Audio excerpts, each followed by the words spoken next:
ओम नमः शिवाय, जय श्री महाकाल। देखिए दोस्तों, पितृपक्ष का विशेष दिन आ गया है। तो आज हम जो उपाय बताने वाले हैं, इससे आपके घर के जो पितृ हैं वो बहुत ज्यादा प्रसन्न होंगे। फिर आपके घर में धन की, दौलत की जो समस्या है वो खत्म होती है, घर में शांति बनी रहती है, आपके जीवन में सुख समृद्धि आती है और साथ ही साथ अगर घर में बीमारियां भी हैं तो वो भी खत्म होती है। तो 2 रोटी लेकर आपको विशेषकर ये उपाय कर लेना है। इसके बाद आपके जीवन के जितने भी कष्ट हैं, समस्या हैं, वो खत्म होगी। तो गुरुजी की कथा को सुनकर ही ये उपाय बहुत अच्छे से समझाएंगे। उसके पहले इस वीडियो को लाइक कर दें और चैनल पर नए हो तो सब्सक्राइब जरूर करिएगा। देखिए, आपको पता ही होगा कि अगर आप पितृ को प्रसन्न कर देते हो, ठीक है, तो उसके बाद आपके घर में जो धन की समस्या है, दौलत की समस्या है, वो खत्म होती है और साथ ही साथ आपके जीवन में कोई विपदा आती है उसको भी वो टालते हैं। और अगर घर में बीमारियां हैं, कष्ट हैं या आपकी कोई विशेष कामना है तो उसके लिए भी आपको पितृ को प्रसन्न जरूर करना चाहिए। तो इस वीडियो में हम आपको 2 उपाय बताएंगे। दोनों उपाय को आपको ध्यान से सुनना है और समझने की कोशिश करना है।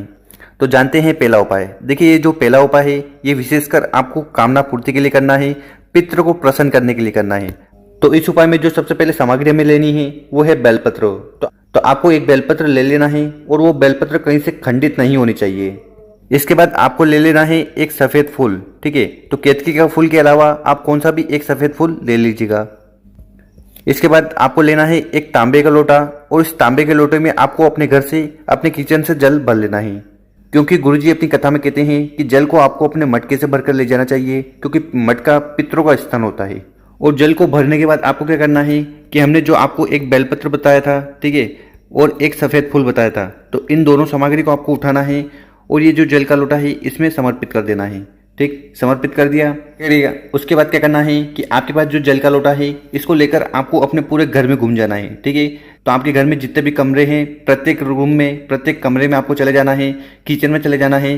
सिर्फ वॉशरूम को छोड़कर आपको प्रत्येक घर के कमरे में घूम लेना है और घूमते समय आपको श्री शिव नमस्तुभ्यम का स्मरण करना है, ठीक है। और उसके बाद उस जल के लोटे को लेकर आपको पहुंच जाना है शिव मंदिर, ठीक। सुबह जाना चाहो तो सुबह और शाम को जाना चाहो तो शाम को। और शिव मंदिर में जाकर उत्तर दिशा की तरफ मुंह कर खड़े हो जाना है और आपके पास जो जल का लोटा है उसको आपको उठाना है और शिवलिंग के ऊपर समर्पित कर देना है, कुंदकेश्वर महादेव जी का स्मरण करते हुए। देखिए, यहाँ पर आप श्री शिव नमस्तुभ्यम का तो स्मरण करेंगे सही, साथ में आपको कुंदकेश्वर महादेव जी का स्मरण करना है, ठीक है। और जल को समर्पित करने के बाद आपको जो भी कामना है, जो भी इच्छा है या जो भी समस्या आपके जीवन में आ रही है उसका स्मरण करना है, ठीक है। तो जो भी व्यक्ति इस उपाय को कर लेता है उसके घर के जो पितृ होते हैं वो बहुत ही ज़्यादा प्रसन्न होते हैं। उसके बाद आपकी जो कामना होती है उसे पूर्ण करते हैं और समस्या खत्म होती है। तो इस प्रकार से आपको ये उपाय कर लेना है। इसके बाद आपके पितृ खुश होंगे और जो भी समस्या पितरों के कारण आपके जीवन में आ रही होगी वो खत्म होगी। अब जान लेते हैं गुरुजी द्वारा बताया गया दूसरा उपाय। देखिए, इस उपाय में आपको लेना है रोटी, ठीक है। तो आपके घर में जो रोटी बनती है, विशेषकर आपको ये जो रोटी लेनी है ये जब सुबह बनती है ना, ठीक है, आप बनाओ, आपकी बेटी बनाए, आपकी बहू बनाए, तो जो भी बनाए आपको सबसे पहले क्या करना है, रोटी लेनी है। कौन सी रोटी लेनी है? पहली रोटी, ठीक। आपको पहली रोटी लेनी है, इस पर अच्छे से घी लगा देना है। इसको लेकर आपको चले जाना है गौ माता के पास में, ठीक है। अगर आपके घर के आसपास गौ माता का स्थान है, ठीक है, मतलब कि गौशाला है, तो वहां चले जाइएगा। या आपके घर के आसपास कौन सी भी गौ माता अगर घूम रही हो उनको आपको ये रोटी खिला देना है, ठीक है। और जब आप ये रोटी खिलाओ तो इस रोटी में आपको गुड़ के कुछ टुकड़े भी रख देने हैं, क्योंकि हमारे शास्त्रों में कहा गया है कि जो गौ माता है वो पितरों का ही स्वरूप है। तो इस प्रकार से पहली रोटी लेकर आपको गौ माता को खिला देनी है। देखिए, इस उपाय को आप हर रोज कर सकते हो और पितृ दोष चल रहा है तो विशेषकर इस उपाय को तो आपको रोज करना ही चाहिए। तो अभी तक हमने पहली रोटी की बात कर ली, ठीक है। अब हम बात करेंगे दूसरी रोटी की। अब हम बात करेंगे लास्ट रोटी की। आपके घर में जो लास्ट रोटी बनती है, आखिरी वाली जो चपाती होती है, उसको आपको लेना है, उस पर अच्छे से आपको घी लगा देना है और उसको आपको खिलाना है।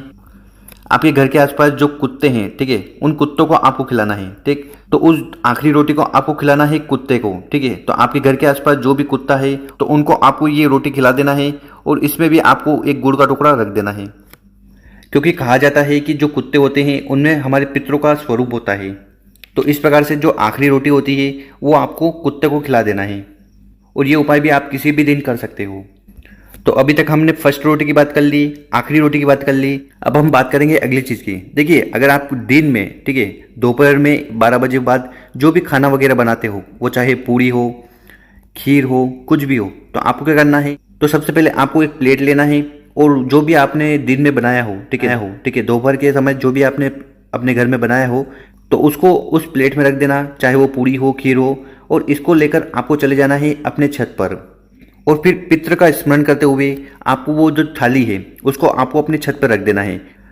तो छत पर रोटी क्यों रखी जाती है? ताकि जो भी कौवा है वो हमारे घर पर आए, कि जो कौवा होता है वो भी पितरों के तुल्य होता है, तो आपको उनको भी रोटी खिलानी है, चाहे वो पूड़ी हो, खीर हो, जो भी आप दिन में बना रहे हो वो आपको कौवे के खिला देना है। तो जो भी व्यक्ति गाय को, कौवे को और कुत्ते को रोटी खिला देता है, उसके घर के जो पितर होते हैं वो बहुत ही ज़्यादा प्रसन्न होते हैं, और फिर घर में जो भी समस्या चल रही हो, चाहे वो धन की हो, व्यापार की हो, या जीवन में दुख तकलीफ हो, या बीमारियां भी चल रही हो, वो सब धीरे धीरे समाप्त होने लगती है। तो इतना महत्वपूर्ण उपाय है, तो कर देखिएगा, आपके जीवन के सारे दुख कष्ट खत्म होंगे।